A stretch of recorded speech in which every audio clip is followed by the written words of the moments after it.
Hi, welcome to Mr. Rammage's Yellow Pencil Mathematics. Today we're going to talk about converting fractions to decimals. Now a fraction is part of a whole. It's a portion of something that has to be divided into equal pieces. So a fraction is, in fact, a division problem.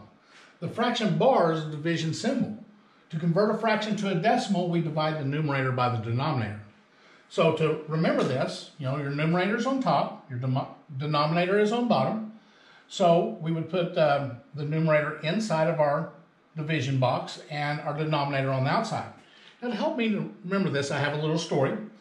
I didn't make this up, another teacher taught this to me, but I use the cowboy horse method.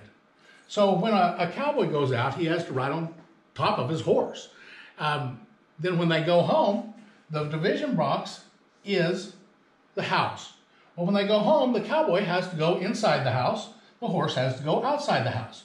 So for instance, if we had 1/2, our numerator would be our cowboy, 2, our denominator would be our horse. So when they went home, here's our home, 1, the cowboy would go inside the house, 2, the horse would go outside the house.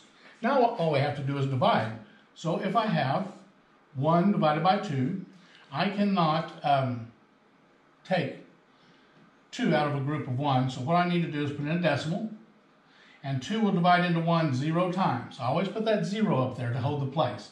Then I would have to add a 0 over here, and now this is large enough. So 2 will can be subtracted out of 10 5 times. So 5 times 2 is 10. Subtract, we would have 0.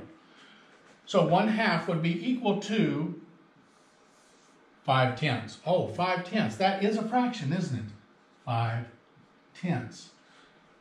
Decimals are fractions. Okay, that's our lesson today. You guys have a nice day. Bye.